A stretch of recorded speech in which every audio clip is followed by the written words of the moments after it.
Worst day of Kira's life. Cremating her mother in a foreign country where she barely speaks the language.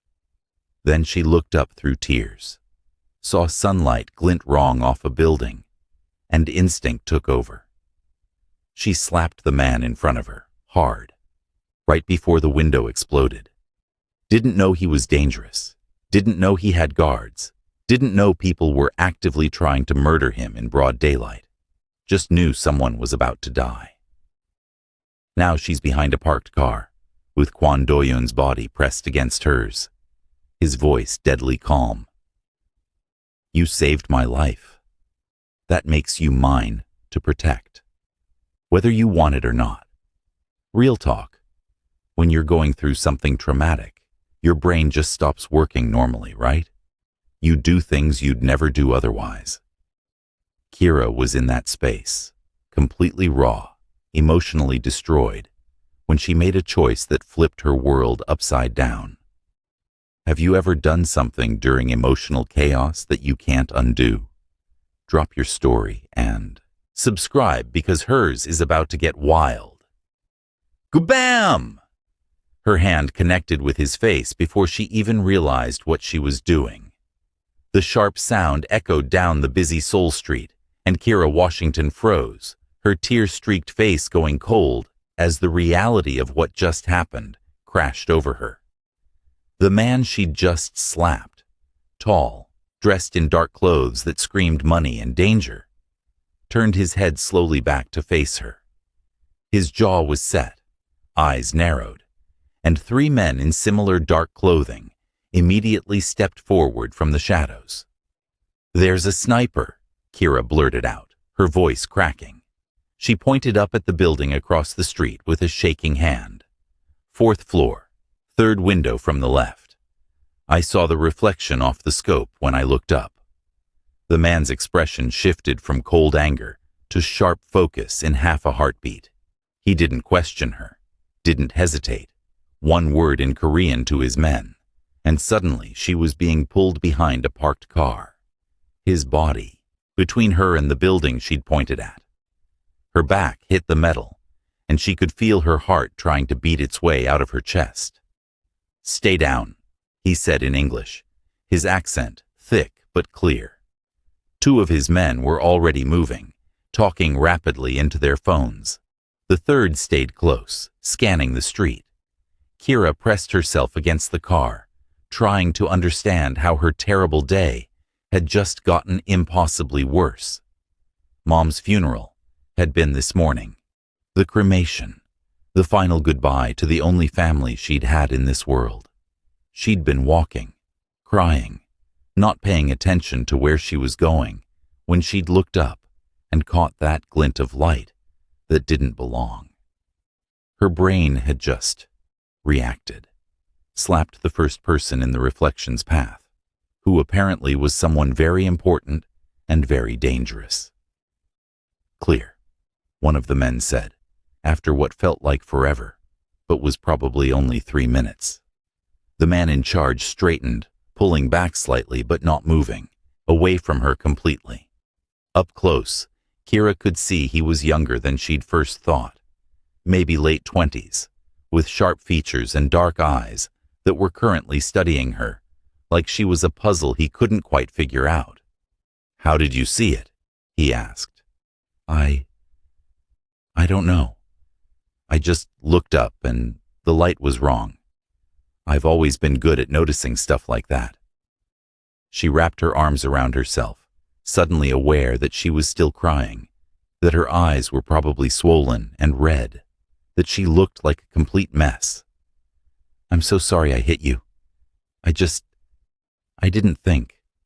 I'm sorry. He tilted his head slightly, and something in his expression softened just a fraction. You saved my life. I didn't mean to. I mean, I did, but I didn't know it was you specifically. I just saw someone was about to... She was rambling now, the shock and grief and fear all mixing together into word soup. I should go. I'm sorry about your face. She tried to move past him, but his hand caught her arm, gentle but firm. Your name, he said. Not a question, a request that sounded like a command. Kira Washington. She met his eyes, trying to find some courage somewhere in her exhausted soul. Can I go now? Please? Something flickered across his face, surprise maybe, or curiosity. He let her arm go, but reached into his jacket. Kira tensed, but he only pulled out a card, plain black with silver lettering. If you remember anything else about what you saw, call this number. She took the card with numb fingers.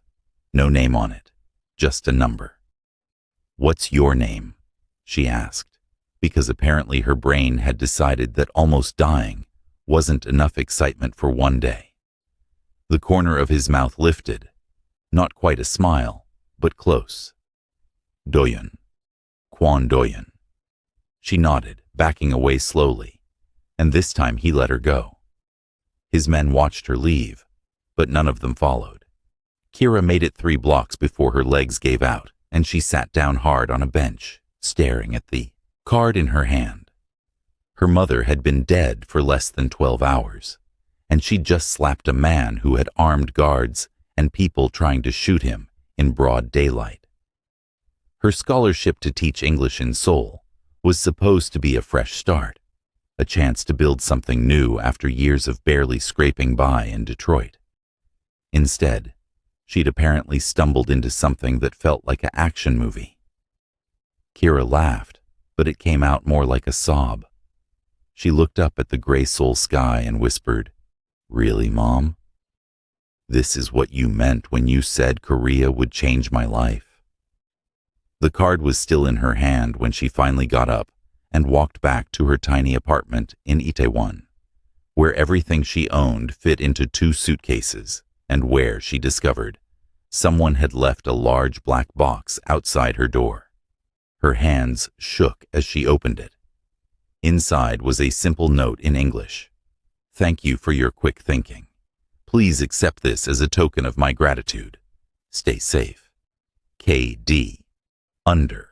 The note was an envelope thick with Korean won, more money than she'd make in 3 months of teaching, and a cell phone, brand new, with 1 number already programmed in. Kira stood in her doorway, holding evidence that Kwon Doyun knew where she lived, knew she'd need money, knew probably everything about her by now. The smart thing would be to take the money, ditch the phone, and pretend this day never happened. But she'd already learned that she apparently didn't do smart things when her emotions were running high. She took the box inside and locked the door behind her. 3 days passed before the phone rang. Kira had spent those days teaching her English classes at the private academy, going through the motions while her brain processed grief and culture shock and the surreal memory of slapping a man who might be Korean Mafia. She'd Googled the name Kwon Doyun and found nothing useful. Either he was very good at staying off the internet, or that wasn't his real name. Probably both. She was eating instant ramyeon at her tiny table when the phone buzzed.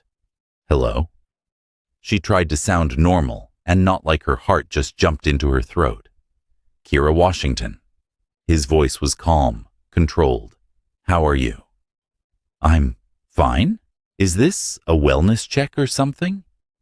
She immediately regretted the snark in her tone, but he only made a sound that might have been amusement. Something like that. "Have you noticed anyone watching you, following you?" Her chopsticks froze halfway to her mouth. "Should I be noticing that?" The person who hired the sniper knows someone interfered. They may try to identify who. He said it so casually, like he was discussing the weather and not potential threats to her life. "I have people keeping an eye on your building, but I need you to be careful." "Wait, you have people watching me?" She set down her chopsticks, appetite gone. "I have people keeping you safe," he corrected. "There is a difference." "I didn't ask for that." "No, you asked for nothing. You simply acted when you saw danger." A pause, and when he spoke again, his voice was softer. That kind of instinct is rare, worth protecting. Kira didn't know what to say to that, so she said nothing. I would like to meet with you, Doyen continued, to discuss what happened and to ensure your safety going forward. Tomorrow, 6 in the evening, there is a cafe near your apartment, Moonlight Coffee. I will be there. And if I don't come, then I will respect your choice, though I hope you will. I owe you my life, Kira Washington. I would like the chance to thank you properly. The line went dead before she could respond. She went to the cafe. Of course she went. Partly because her mother had raised her to face problems head-on, partly because she was curious despite her better judgment, and partly because, and she could admit this to herself, there was something about Kwon Do-yeon that she couldn't quite shake from her thoughts. The cafe was small, tucked between a bookstore and a flower shop, warm light spilling onto the darkening street. Kira spotted him immediately at a corner table, partially hidden from the window, but with a clear view of the door. Smart. Paranoid, but smart. He stood when she approached, and she noticed he'd dressed down from their first meeting. Jeans, a simple black sweater, no guards visible, though she'd bet they were nearby. He looked almost normal, except for the way he moved, the awareness in his eyes that tracked every person who entered the cafe. Thank you for coming, he said, gesturing to the seat across from him. You said it wasn't a request, but it kind of felt like a request. She sat down, setting her bag on the empty chair beside her. That almost smile again. Would you like coffee? Tea? They make excellent honey bread here. Coffee black. She needed the caffeine if she was going to navigate whatever this conversation turned out to be. He ordered for both of them in rapid Korean, and the server, a young woman who kept sneaking glances at him, hurried off. So, Kira said, folding her hands on the table, are you going to tell me who you actually are, or do I have to keep guessing? What have you guessed? Rich, connected, probably involved in things that most people would call illegal, though I'm betting you have enough legitimate business to make it complicated. People want you dead, but you have enough power that they have to be careful about how they try. She watched his face, looking for reactions. How am I doing? Better than most would.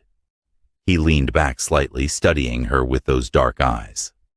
I run several businesses in Seoul. Some are public, some less so. I have obligations to certain families, certain traditions.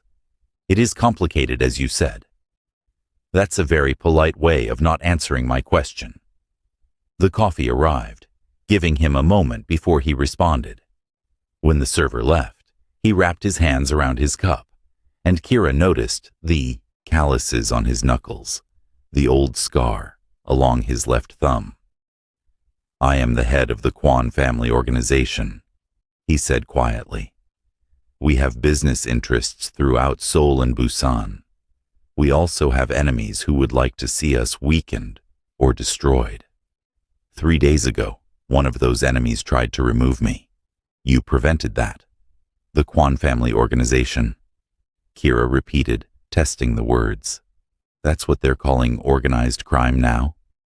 That is what we call family obligations now. His tone was dry, almost self-deprecating.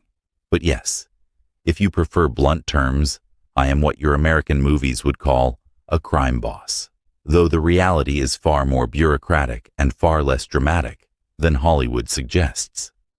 Except for the snipers. Except for the snipers, he agreed. Kira sipped her coffee, trying to process everything. Back home in Detroit, she'd known people who ran with gangs, who moved products and money through streets the police had given up on. But this felt different, more structured somehow, more entrenched in the fabric of the city. Why am I here, really? She asked. You already thanked me with enough money to cover my rent for months. You could have just kept your guards watching me from whatever shadows they're hiding in, and called it done. Doyun was quiet for a moment, his fingers tapping against his cup in a rhythm that seemed unconscious. I wanted to meet you properly, to understand who you are. He paused, seeming to choose his words carefully, and maybe to understand why someone would risk themselves for a stranger. I didn't think about risk. I just saw what was about to happen and reacted. She set her cup down. My mom died 3 days before. I was walking home from her funeral when I saw that scope reflection. I wasn't thinking clearly about much of anything. Something shifted in his expression, softening at the edges, a crack in the controlled facade. I am sorry for your loss. Yeah. Well. She looked down at her hands. Life doesn't wait for you to catch up, does it? She was all I had, and then she wasn't. And now I'm in a foreign country trying to figure out how to keep going. Saving random people from snipers wasn't exactly on my to-do list. Still, you did it. He leaned forward slightly. That says something about who you are, Kira Washington. She met his eyes, surprised by the genuine interest she saw there. Not pity, not calculation, just curiosity, like he actually wanted to know her, understand her. It had been a long time since someone looked at her that way. I'm nobody special, she said quietly. Just a girl from Detroit trying to make something of herself halfway across the world. I don't think that's true. His voice was low, almost gentle. But perhaps you don't see it yet. Before she could respond, his phone buzzed. He glanced at it, frowned slightly, then looked back at her with what might have been regret. I have to go. Business that cannot wait. He stood, pulling out his wallet, but Kira waved him off. I can buy my own coffee. I know you can. But he left several bills on the table anyway, more than enough to cover both drinks and a generous tip. Will you let me see you again? Not for business, just to talk. Why would you want that? He considered the question seriously. Because in my life, I rarely meet people who act without calculating the cost first. You are different. That interests me. Kira should have said no. Should have thanked him for the money and the protection, and walked away from whatever this was before it got more complicated.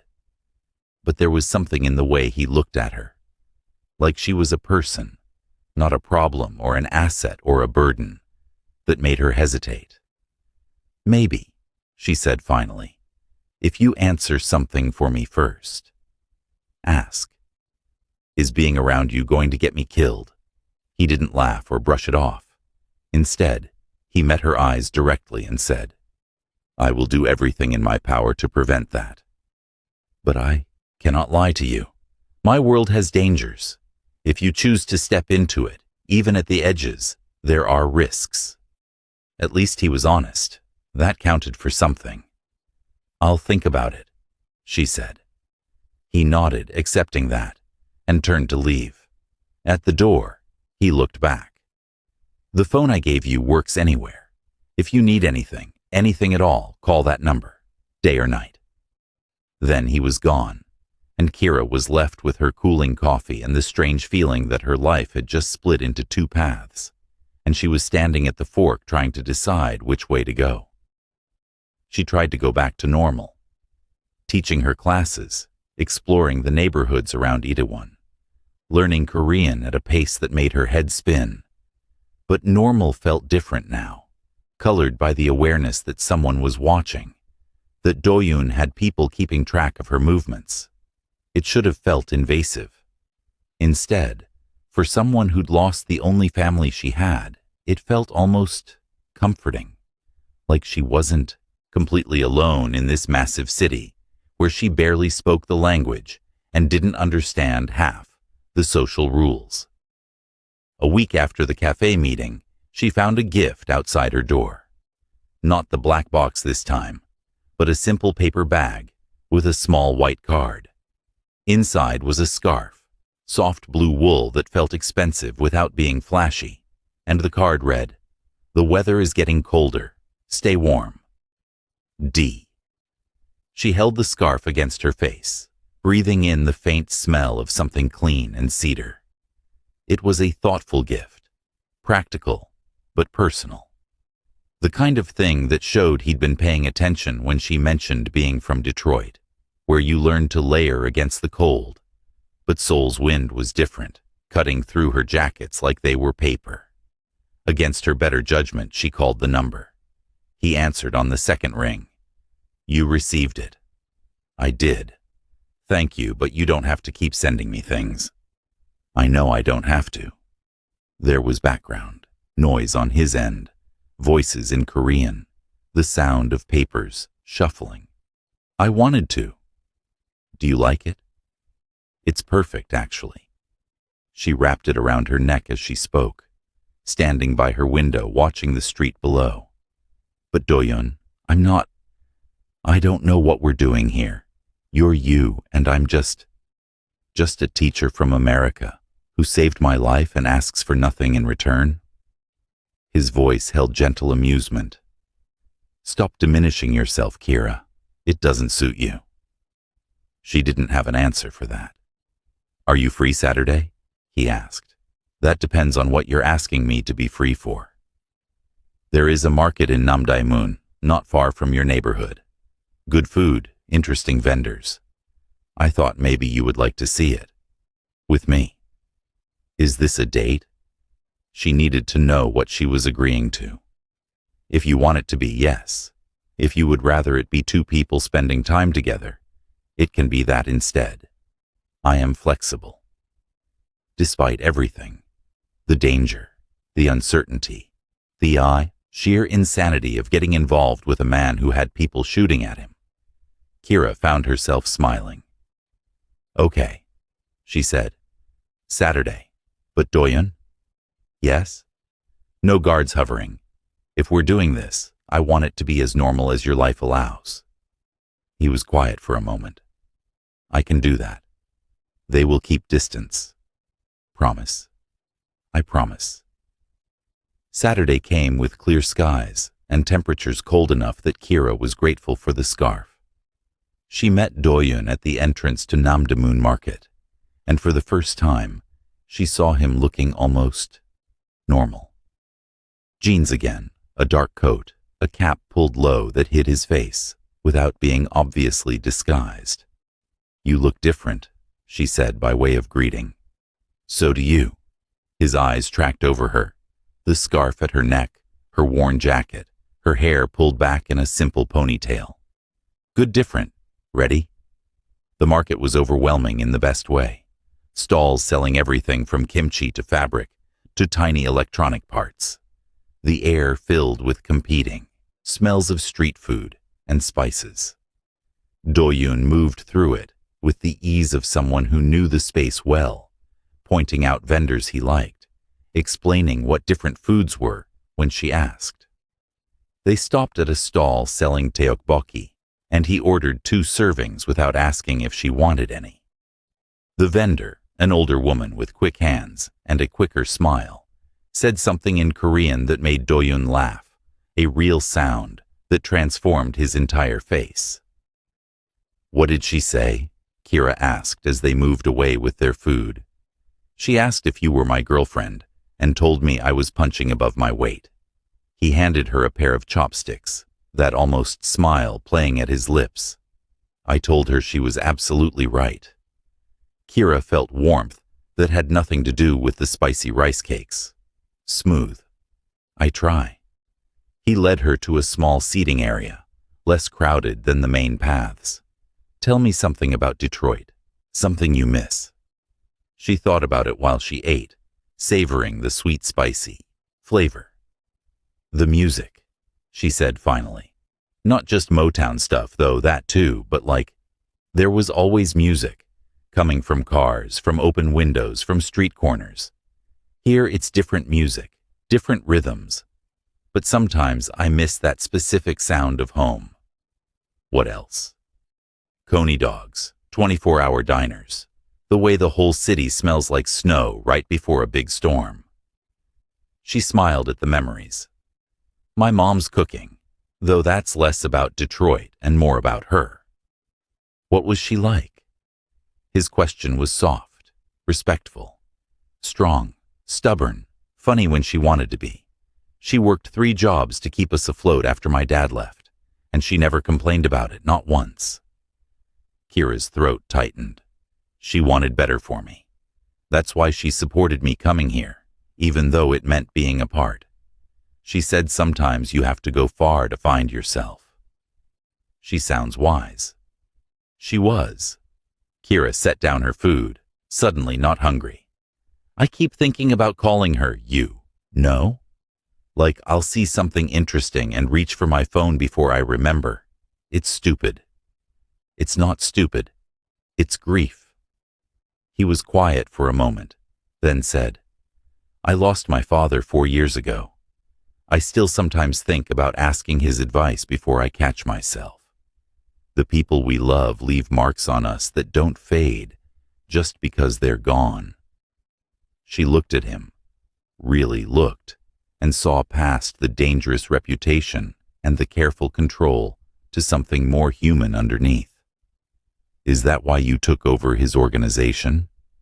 Yes and no. It was expected, traditional, but also... He paused, searching for words. I wanted to honor what he built while making it better. Safer for the people who depend on us. Less violent, more strategic, I suppose.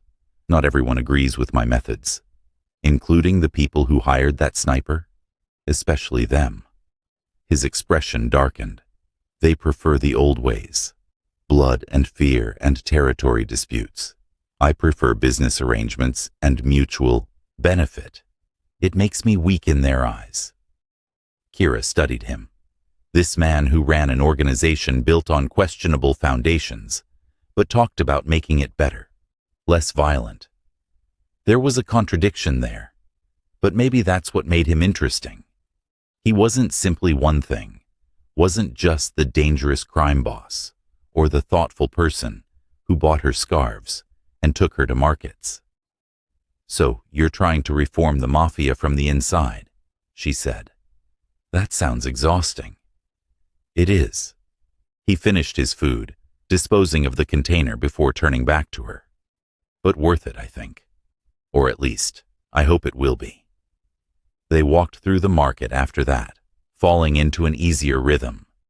He bought her a small pendant from a jewelry vendor, a silver crescent moon that caught the light, and waved off her protests. Consider it payment for your company, he said, fastening it around her neck with careful fingers that barely brushed her skin, but made her shiver anyway. I don't often get to pretend to be normal. Is that what this is? Pretending? Maybe a little. His hands dropped away, but he stayed close. But it's the best kind of pretending, the kind that feels real while it's happening. They ended up at a tea shop near the market's edge, sitting by a window that overlooked the street. Doyun ordered something that arrived in a traditional pot, pouring for both of them with the kind of practiced grace that spoke of lessons learned young. My turn for questions, he said. Why teaching? Why Korea? Mom's idea, actually. She'd always been fascinated by Korean dramas, watched them constantly the last few years. She said something about the culture spoke to her, the respect for family, the way stories were told. Kira wrapped her hands around the warm cup. When I graduated and couldn't find decent work in Detroit, she suggested I look into teaching English abroad. Korea seemed right, like coming to understand something she loved. And now that you're here, it's harder than I expected, but better too, I guess. I feel lost half the time, like I'm trying to read a book where someone tore out every 3rd page. But there are moments, like right now actually, where it feels almost right, like maybe I'm where I'm supposed to be, even if I don't fully understand why yet. Doyun smiled at that, a real smile that reached his eyes. I think your mother would be proud. You took a risk, moved across the world, built something new. That takes courage. Or desperation. But she smiled back despite herself. Maybe both. Those two things often go together. He refilled her cup without being asked. Desperation pushes us to take chances we wouldn't otherwise consider. Courage is what keeps us moving forward once we've made the leap. Is that experience talking? Very much so. He set the pot down carefully. When my father died, I could have walked away. Refused the inheritance, the responsibility, the danger. I was desperate to honor his memory. But it took courage to actually step into his shoes and try to fill them. I'm still trying. The vulnerability in that admission surprised her. This wasn't the controlled crime boss or the careful strategist. This was just Do-yoon, a man in his late 20s carrying weight that would crush most people. For what it's worth, Kira said quietly, I think you're doing okay. Not perfect maybe, but nobody is. You're trying to make things better, and that counts. Coming from the woman who saved my life, I will choose to believe you. His expression turned serious. Kira, I need you to understand something. The more time you spend with me, the more visible you become to my enemies. I can protect you. I will protect you. But there is still risk. If you want to stop this before it goes further, I will understand. No judgment, no hard feelings. She should say yes, should take the out he was offering, and go back to her quiet life teaching English and exploring soul on her own terms. But sitting across from him, watching the way lamplight caught the angles of his face, feeling the weight of the pendant at her throat, she realized she didn't want to. I'm not made of glass, she said. I know there's risk, but honestly, Do-yoon, walking away now would feel like giving up on something before it even starts. I don't want to do that. Something shifted in his expression, relief maybe, mixed with something warmer that made her pulse quicken. Then we keep going, he said, but carefully. And you call me immediately if anything feels wrong, if anyone approaches you, if you sense any danger at all. Promise me. I promise. She held his gaze. But you have to promise something too. What? No more hovering guards I can see. If they're going to protect me, they need to actually be invisible. I can't live my life looking over my shoulder constantly. He considered that, then nodded. Fair. I will speak with them. They finished their tea as the sky outside darkened from afternoon to evening. When they finally left, Do-yoon walked her to the subway station closest to her apartment, staying until she was safely through the turnstiles. Thank you, she said before descending to the platform. For today. For making me feel almost normal again. Thank you, he replied, for the same reason. She rode the subway home with her hand touching the pendant at her throat, thinking about courage and desperation and the strange way life pushed people together. Her phone buzzed as she climbed the stairs to her apartment. From Do-yoon. Sleep well. I will call tomorrow if that's acceptable. She typed back. It's acceptable. Good night, Do-yoon. His response came immediately. Good night, Kira Washington. The next weeks fell into a pattern that surprised her with how easily it developed. Do-yoon called most days, sometimes just for a few minutes between meetings, sometimes for longer conversations that stretched into the night. He sent small gifts, never extravagant, always thoughtful. Books she'd mentioned wanting to read, tea from a shop he thought she'd like, once a playlist of Korean songs he'd curated with English translations so she could understand the lyrics. They met when his schedule allowed, always in different places.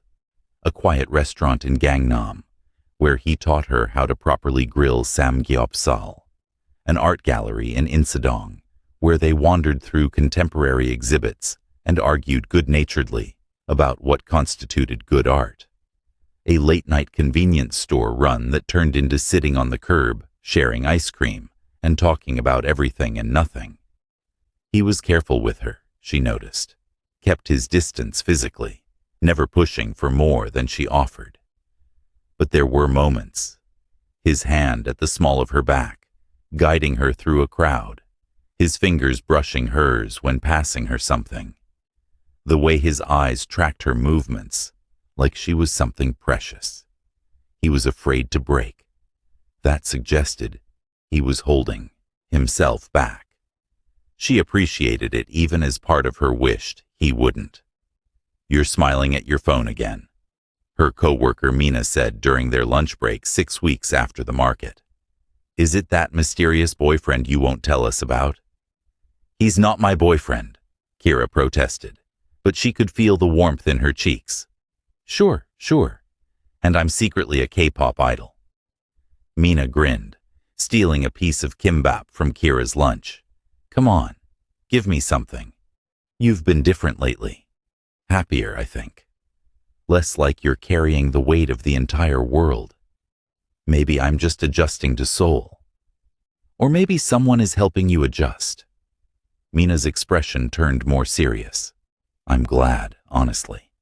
After you told me about your mom, I worried about you being here alone. It's good that you found someone who makes you smile like that." Kira's phone buzzed before she could respond. A message from Doyeon. "Free tonight? I want to show you something. Dress warm." She typed back. "What kind of something?" His response. "The kind you have to see to understand. 7 o'clock, I'll pick you up." Mina read over her shoulder and laughed. "Mysterious and romantic. You better say yes." "I'm working on lesson plans tonight. Lesson plans can wait. Romance cannot." Mina made shooing motions with her hands. "Go, be young, have adventures. The English grammar will still be here tomorrow." So Kira texted back, "Okay, 7 works." And tried not to think too hard about the fact that her heart was already racing with anticipation. He picked her up exactly at 7, in a car that was nice but not flashy, driving himself for once, instead of having someone else behind the wheel. The Seoul he navigated through was familiar by now. She recognized neighborhoods, could name major streets, had started to understand the rhythm of the city. "Where are we going?" she asked as they headed north, away from the central districts. Patience. But he was smiling, relaxed in a way she rarely saw him. "How was teaching today?" "Chaotic. I had a class of middle schoolers who decided today was the day to test every boundary I'd established." She shook her head, but fondly. "They're good kids, though. Just energetic." "You like it? Teaching them?" "I do, actually. More than I expected. There's something satisfying about watching someone finally understand a concept they've been struggling with. Like watching a light turn on behind their eyes." She glanced at him. "Do you ever miss school? Being that age when everything was simpler?" "No." The answer was immediate, definite. "My childhood was not simple. I was being groomed to take over my father's position from the time I could walk. Every action, every choice, was about preparing for a role I didn't fully understand yet." "That sounds lonely." It was. He merged onto a highway, heading toward mountains she could see silhouetted against the darkening sky. "But it made me who I am, I suppose. We are all products of our circumstances." "Maybe. But we're also more than that. We can choose who we want to be moving forward." She touched his arm lightly, briefly. "You're choosing to be better than what you inherited. That matters."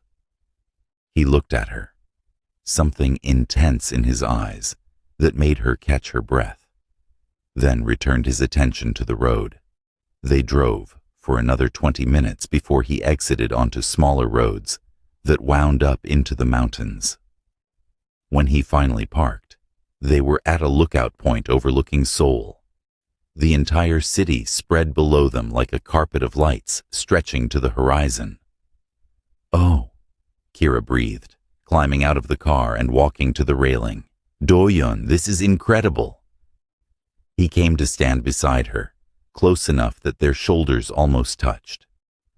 "I come here sometimes when I need to think, to remember that there is more to the world than the small territories and old grudges. Up here, it all looks so small, almost peaceful." She understood what he meant. From this height, Seoul was beautiful, a glowing sprawl of life and light and possibility. The dangers that lurked in its streets and back rooms felt distant, almost unreal. "Thank you for sharing this with me," she said quietly. "Thank you for seeing it with me." He turned slightly, looking at her instead of the view. "Kira, I need to tell you something." The seriousness in his tone made her turn fully toward him. "What is it?" "The person who hired that sniper, who tried to kill me. We've identified them. Or rather, my people have.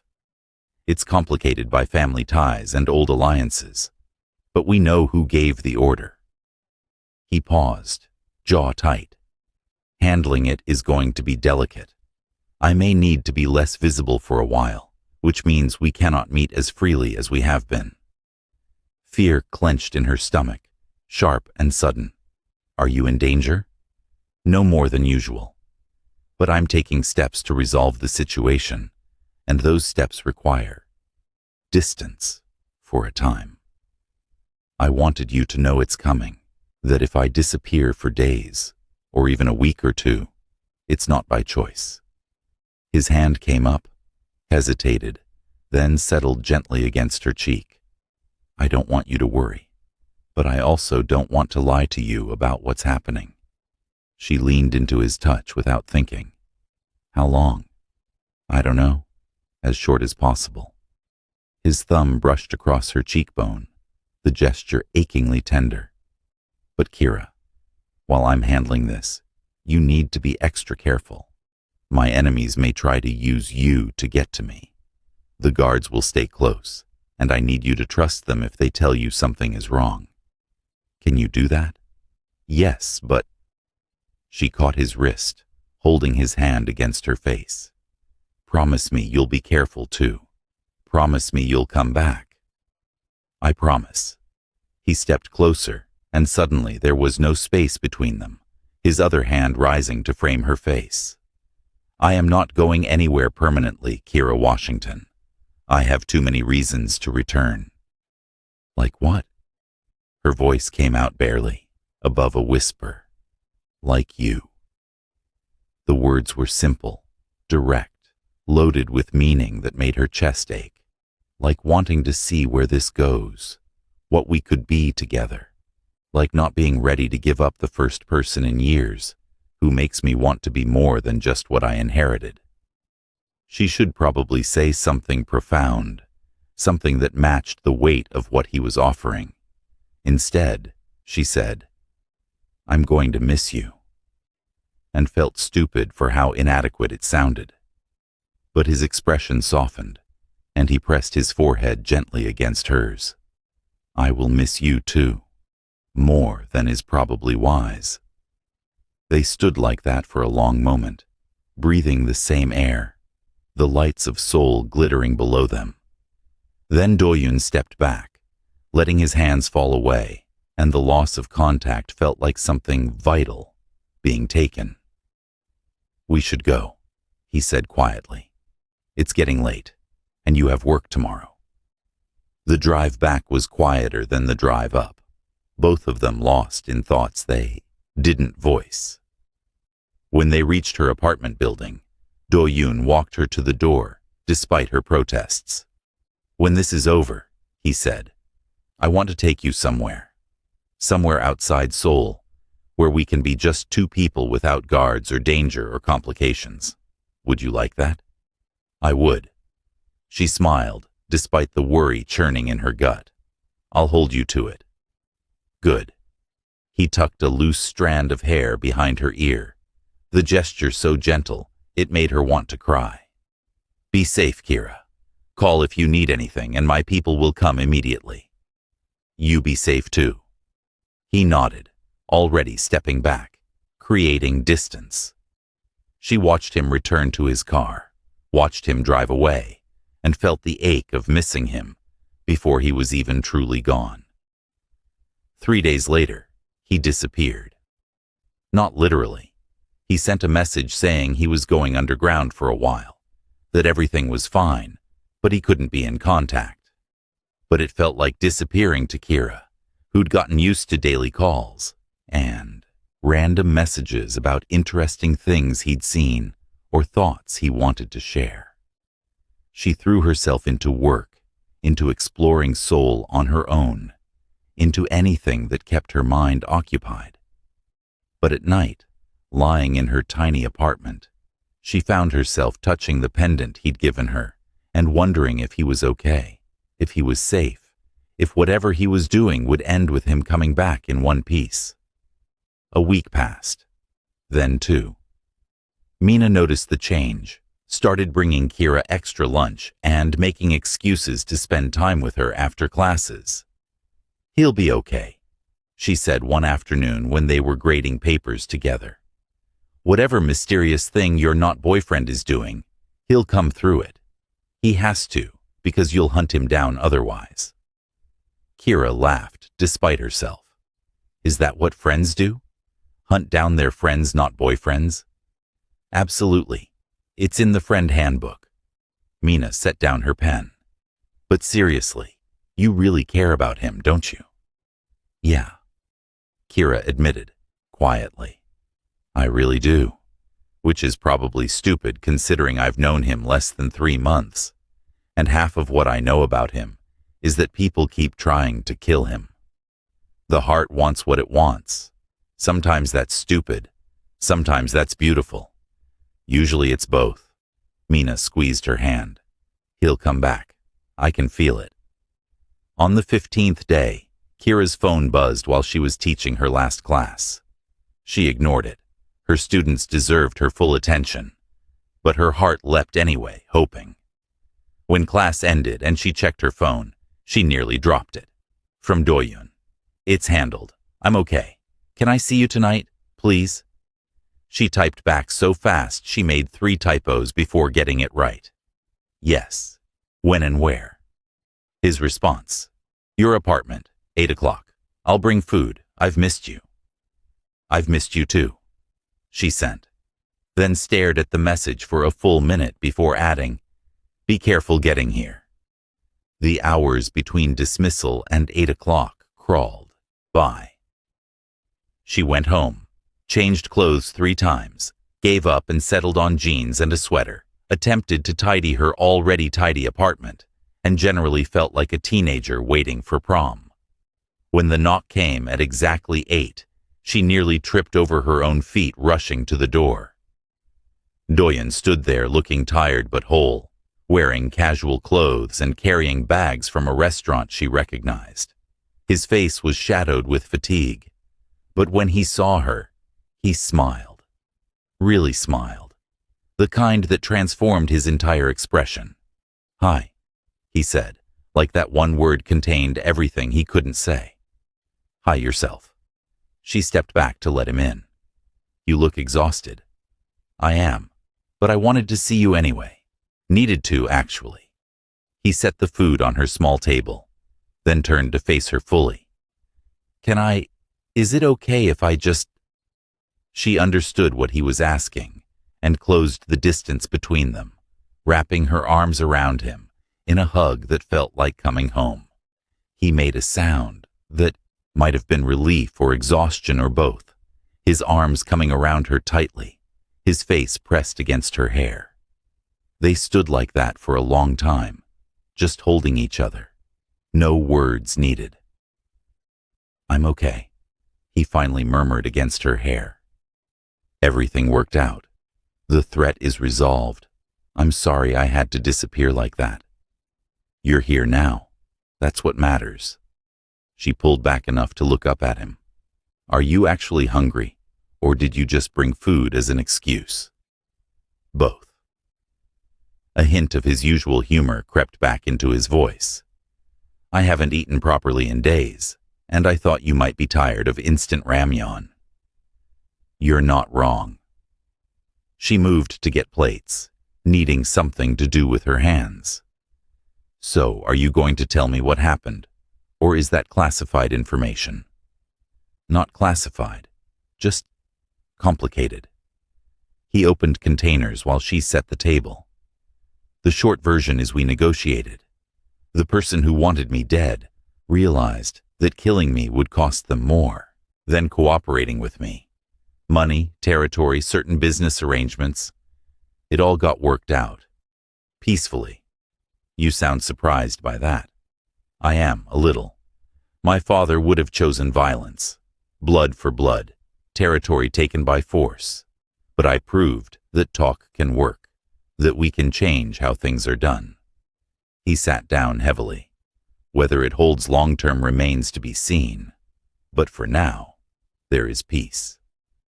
They ate, falling into easy conversation about her classes, his relief at having the threat resolved, small observations about Seoul that they'd stored up during their weeks apart. It felt natural, comfortable in a way Kira hadn't expected. So about that trip you mentioned, she said when they were cleaning up. Were you serious about that? Completely serious. He dried the last dish, setting it in her small cabinet. I was thinking Jeju Island, if you're free. 3 days away from everything. Just us. No guards visible, no business, no danger. Would that interest you? That sounds amazing, actually. When? Whenever you can get time off work. I've already cleared my schedule for the next month. Anything you choose will work for me. She pulled out her phone, checking her teaching calendar. I have a long weekend coming up in 2 weeks. Friday through Monday. Would that work? Perfect. He looked at her with something warm in his eyes. I'll make arrangements. Nice hotel, good restaurants, beaches if the weather cooperates. A proper vacation. I've never been on a proper vacation. The admission slipped out before she could stop it. Not the kind where you stay in hotels and do tourist things. Money was always too tight for that. Then I will make certain it's memorable, for all the right reasons. He moved closer, reaching up to touch the pendant she still wore every day. You kept this. Of course I did. It reminds me of you when you're not around. She covered his hand with hers, which has been too often lately. I know. I'm sorry. His thumb brushed against her collarbone, just above where the pendant rested. But things should be calmer now. We can actually have this. Whatever this is between us. Figure it out without constant interruption. And what do you think this is? She needed to hear him say it. I think, he said slowly, carefully, that you are someone I want in my life for as long as you'll stay. Someone who makes me better by simply existing near me. Someone I think about when I should be thinking about business. Who I want to share things with.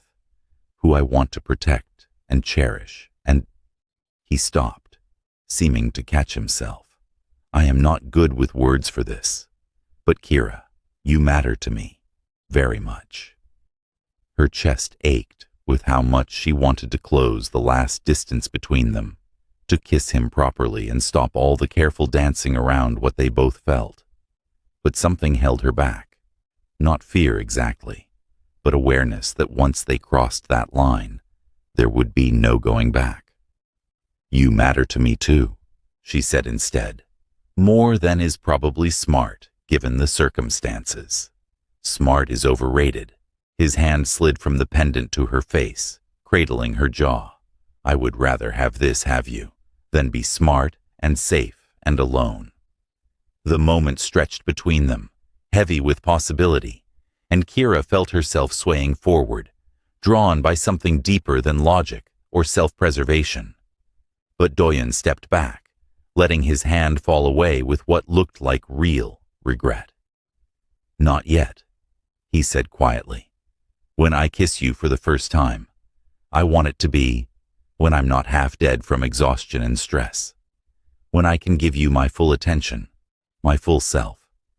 You deserve better than what I can offer right now. Part of her wanted to protest that she didn't care, that she'd take whatever he could give. But a larger part appreciated the thoughtfulness, the desire to do things right. Okay, she said, but Doyoon. Yes. Don't make me wait too long. His answering smile was tired, but genuine. I won't. I promise. The 2 weeks until their Jeju trip passed in a blur of anticipation and normalcy, blended together. Doyoon called her every day again, sometimes multiple times, and they fell back into the rhythm they'd established before. Meals together when his schedule allowed, long conversations about everything and nothing, small gifts that showed he paid attention to the details of her life. He sent her a package one evening, a thick envelope that turned out to be copies of her students' favorite Korean books, with English translations side by side, so she could understand the stories that shaped their childhoods. You mentioned wanting to connect better with their cultural references, he said when she called to thank him. I thought these might help. This is incredibly thoughtful. She flipped through the pages, touched beyond words. How did you even know which books to get? I asked my assistant's daughter. She's around your student's age. There was satisfaction in his voice, like he'd solved a particularly tricky problem. I want you to be happy here, Kira, to feel like Seoul is becoming home, not just a place you're temporarily staying. It's getting there, she admitted, especially when I have someone making sure I don't feel lost all the time. The night before their trip, Kira packed and repacked her small suitcase 3 times, before finally settling on casual clothes, a dress for nicer dinners, and the blue scarf he'd given her months ago. Her hands shook slightly as she folded the last shirt, not from fear, but from anticipation of what these 3 days might mean, might change. Mina had been predictably excited when Kira mentioned taking a weekend trip. Jeju Island with your mysterious man? She'd practically bounced in her chair during lunch. That's basically a romantic movie waiting to happen. Make sure you take lots of pictures. It's just a vacation, 3 days away from the city. Sure. And I'm just sure that absolutely nothing romantic will happen on this very platonic vacation to one of Korea's most beautiful islands. Mina's grin was pure mischief. Seriously though, have fun. You deserve it. Both of you do. Now, lying in bed the night before leaving, Kira touched the pendant at her throat and thought about Doyoon's promise about the kiss. Not if, but when. The certainty of it made her stomach flip in a way that was part nerves, part excitement, entirely overwhelming. Her phone buzzed. A message from him. Can't sleep either. She typed back. Is it that obvious? I know the feeling. I've been awake for an hour trying not to check the time every 5 minutes. What are you thinking about? A pause, longer than usual. Then, honestly, I'm thinking about all the things I want to show you, all the conversations I want to have without worrying about time or interruptions. I'm thinking about how rare it is to find someone who makes me want to be better, softer, more human. I'm thinking about you, Kira Washington, and how lucky I am that you slapped me that day. She read the message 3 times, warmth spreading through her chest. I'm thinking about you too, about tomorrow and everything that comes after, about not being scared of this anymore. You were scared? Terrified, honestly, of caring too much, of getting hurt, of all the reasonable things someone should be scared of when they fall for someone whose life is full of danger. And now, Now I figure if I'm going to fall, I might as well do it properly. No half measures. His response came quickly. No half measures. I like that. Sleep well, Kira. Tomorrow starts early. Good night, Doyen. Good night. He picked her up at 6 in the morning, looking more relaxed than she'd ever seen him. They caught a flight from Gimpo Airport, Doyen handling everything with the ease of someone used to travel. On the plane, he claimed the window seat for her, despite his longer legs needing the space more. You should see the view, he said simply. First time to Jeju, you deserve the full experience. And what an experience it was. As they descended toward the island, Kira pressed her face to the window, watching volcanic peaks and coastal roads and beaches emerge from early morning mist. Doyun watched her instead of the view, a small smile playing at his lips. The hotel was beautiful, not over-the-top luxurious, but elegant in an understated way, with rooms that overlooked the ocean. Doyun had booked them separate rooms on the same floor, a detail that spoke to his thoughtfulness, even as it made her equal parts relieved and disappointed. Get settled, he said after walking her to her door. I'll meet you in the lobby in an hour and we can get breakfast. That first day set the tone for everything that followed.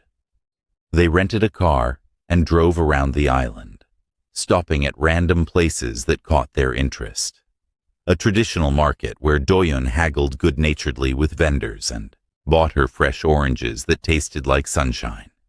A beach with black volcanic sand where they walked barefoot, pants rolled up, letting waves chase them back to shore. A small restaurant tucked away from tourist areas where the owner knew Doyun by sight and teased him about finally bringing someone special. You've been here before, Kira observed as they ate seafood so fresh it had been swimming that morning. My father used to bring me here as a child, before everything got complicated. It was our escape when Seoul became too much. He looked around the small restaurant with something like nostalgia. I haven't been back in probably 10 years. I'd forgotten how much I missed it. Thank you for bringing me to places that matter to you. That means something. He reached across the table, covering her hand with his. You mean something. Why would I bring you anywhere less? They spent the afternoon exploring Manjangal Cave, walking through lava tubes formed thousands of years ago. In the dimly lit underground passages, Doyun stayed close, his hand finding hers whenever the path got uneven. Not scared of the dark, are you? She teased. No, but I am worried about you tripping and blaming me for bringing you to caves. His thumb rubbed across her knuckles. Also, I like holding your hand. It's a good excuse. You don't need an excuse. Good to know. That evening, they ate at their hotel's restaurant, sitting on the terrace as the sun set over the ocean. Kira wore the dress she'd packed, simple but pretty, and noticed the way Doyun's eyes tracked her movements when she sat down. You look beautiful, he said directly, no hedging or awkwardness. Thank you. You clean up pretty well yourself. Over grilled fish and local vegetables, they talked about everything. Her plans for the future, his hopes for what his organization could become, the strange path that had led them both to this moment. The conversation flowed easily, punctuated by laughter and comfortable silences. Can I ask you something personal? Kira said as dessert arrived, some kind of sweet rice cake she didn't recognize but tasted amazing. Always. Do you ever regret it? The life you were born into? The choices that were made for you before you were old enough to choose for yourself? He considered the question seriously, not rushing to answer. Sometimes, he admitted. When I see people living normal lives, I wonder what that would be like. But then I think about the people who depend on me, the changes I'm able to make because of my position, and I don't know if I would trade it. The life chose me as much as I chose it. That's very philosophical. I've had a lot of time to think about it. He set down his fork, giving her his full attention. But lately I've been thinking about different questions, like what it would be like to build something outside of obligation, to have parts of my life that are mine alone, not tied to family or tradition or business, to have someone who sees me as just Doyen, not as what I represent. Is that what you want? It's what I'm discovering I want, yes, because of you. He paused. You see me, Kira. Not my reputation, not my resources, not the danger that follows me. Just me. That's rarer than you might think. Maybe I see you that way because I didn't know any of the rest when we met. You were just a guy I slapped to save from a sniper. She smiled at the memory. Everything else came after, and by then, I already liked you too much to let it scare me away. Lucky for both of us then. He stood, offering his hand. Walk with me? The beach at night is beautiful. They walked along the shore, shoes dangling from their hands, the sound of waves providing rhythm to their conversation. The beach was mostly empty, just a few other couples scattered along the sand, everyone lost in their own worlds. Thank you for this, Kira said after a while, for making space for normal in the middle of everything else. I didn't realize how much I needed it. I needed it too. He stopped walking, turning to face her.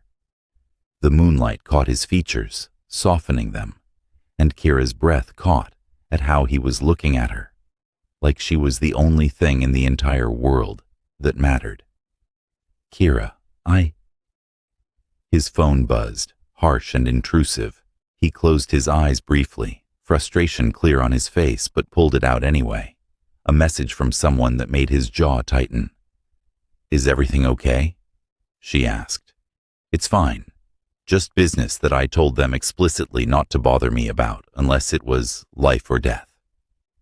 He typed out a quick response, then deliberately put the phone on silent and shoved it back in his pocket. I'm sorry. You were saying? Actually, you were about to say something. Right. He looked almost nervous now, a crack in the usual confidence. I was going to say that I'm very glad you slapped me that day. That despite everything complicated about my life, about us, I want to see where this goes. He stopped, seeming to search for words. I want you in my life, Kira.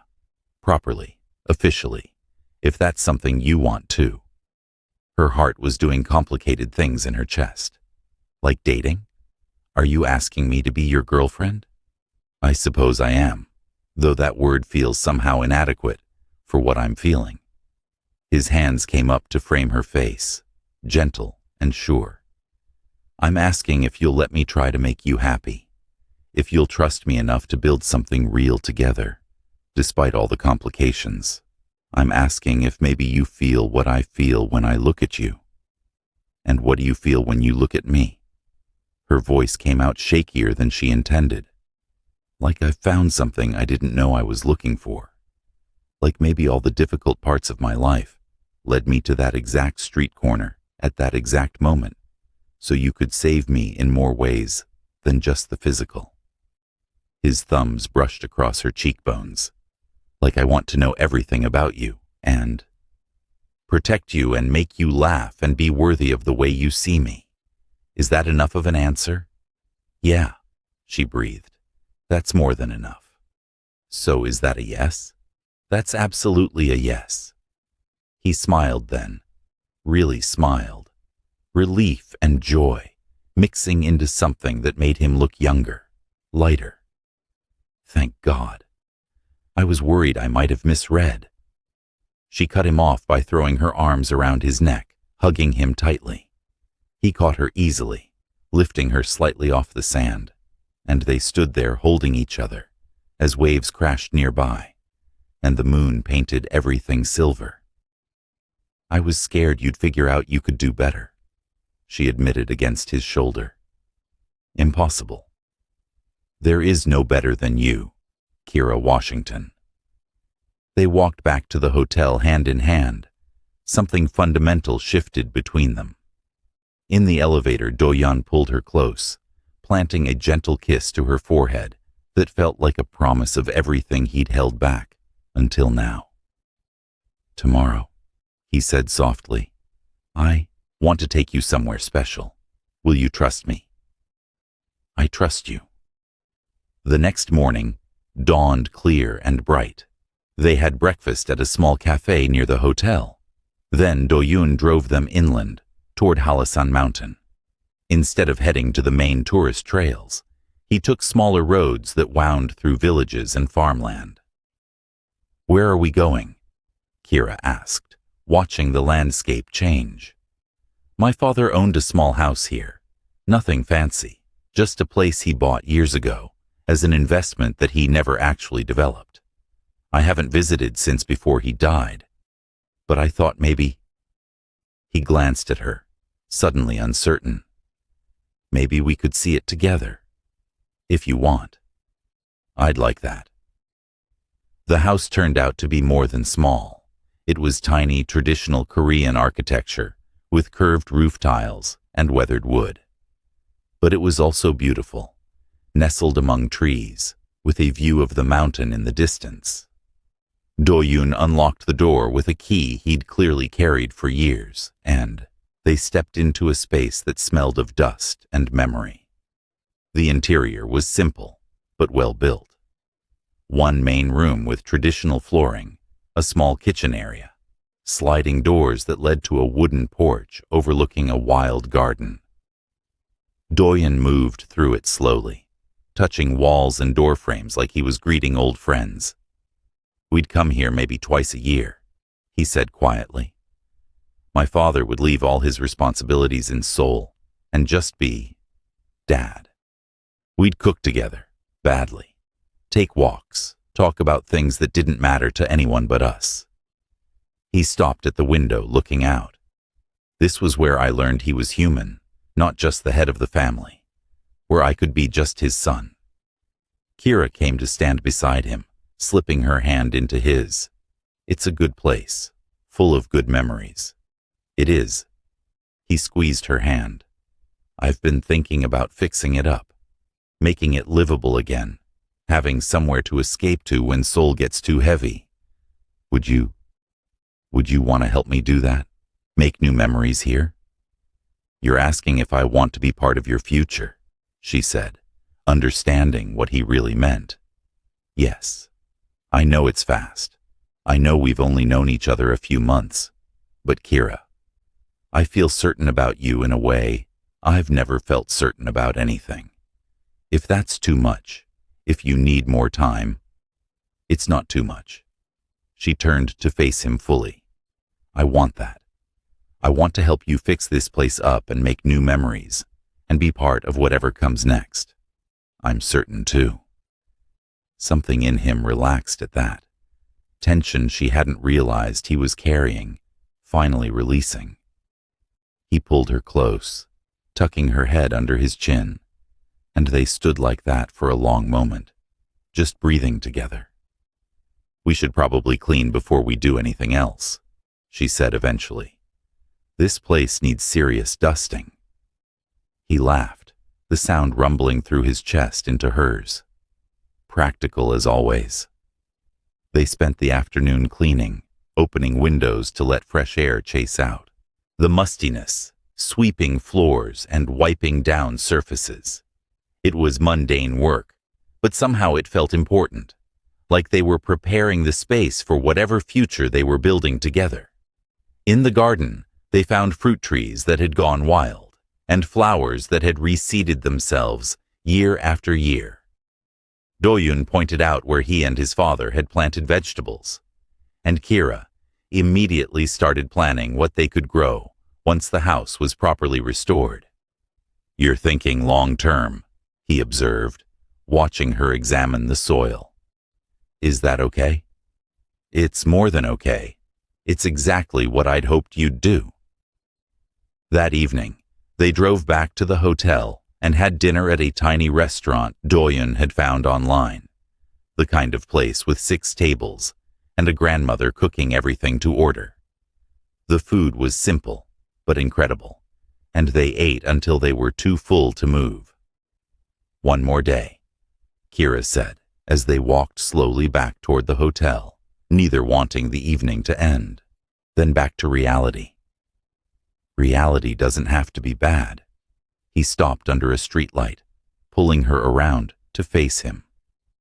"We'll figure out how to balance everything. Your teaching, my work, the complications that come with who I am. But we'll do it together now. That makes a difference." "Together," she repeated, liking how the word felt.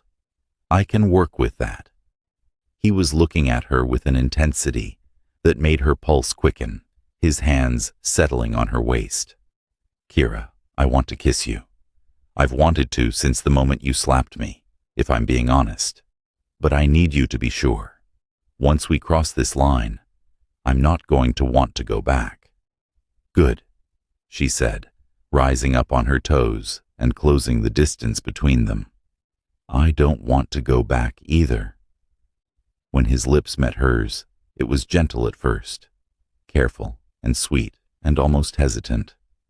But when she made a soft sound and pressed closer, something shifted. His arms tightened around her, pulling her fully against him, and clasped his, lips on her soft ones.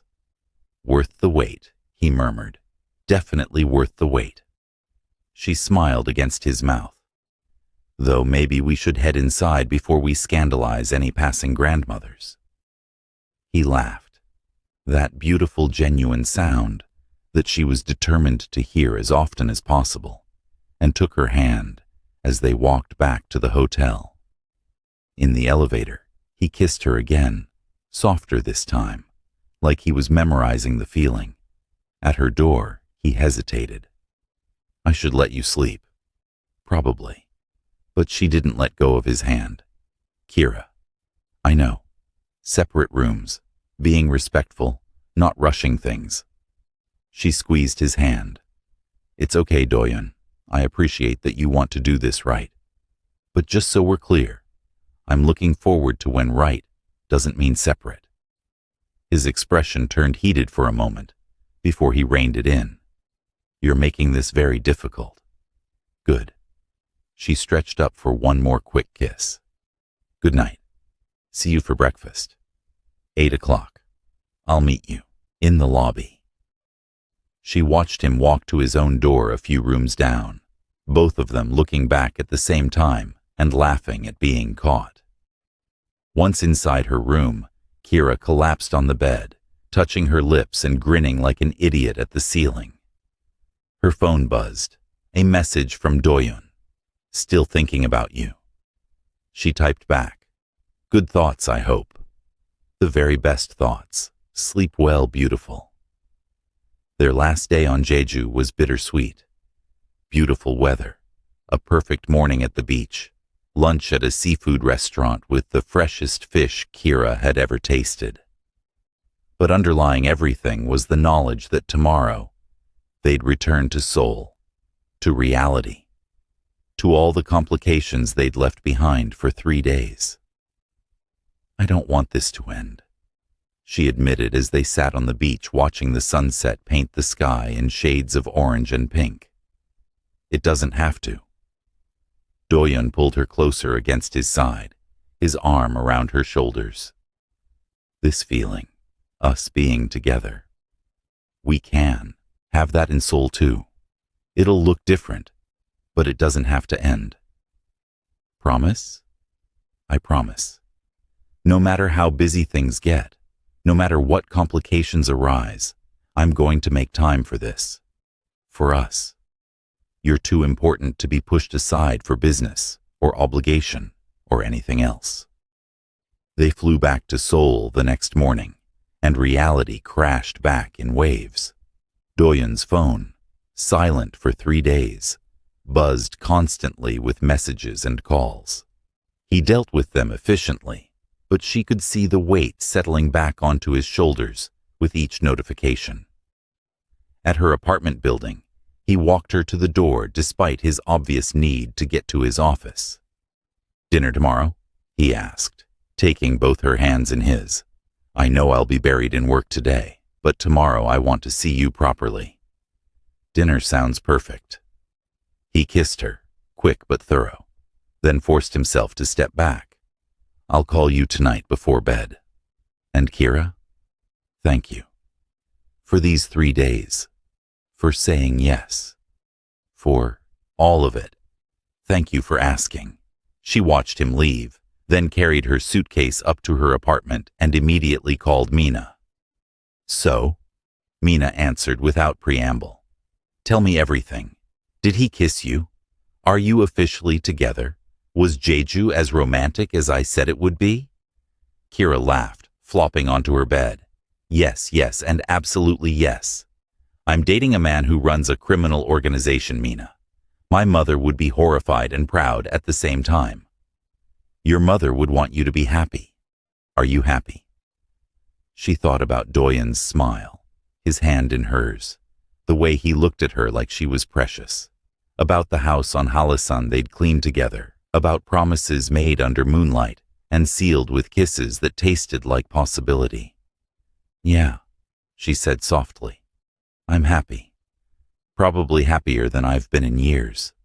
Then that's all that matters. Mina's voice turned serious. But Kira, please be careful. I know you care about him, but his world is dangerous. Don't lose yourself trying to fit into it. I won't. And Mina? He doesn't want me to fit into his world. He wants to build something new with me. There's a difference. After they hung up, Kira unpacked slowly, putting away clothes and finding small things Doyen had slipped into her bag. A postcard from Jeju with a note on the back, a small shell from their beach walks, a photo they'd taken together at the house that she didn't remember him printing, but treasured immediately. Her phone buzzed with a message from him. Miss you already. This is going to be a long day. She sent back. Miss you too. Focus on work. I'll still be here tonight. His response. You better be. You're stuck with me now, Kira Washington. And standing in her tiny Seoul apartment, surrounded by evidence of the life she'd built and the new future she was stepping into, Kira smiled and thought, yeah, she could definitely live with that.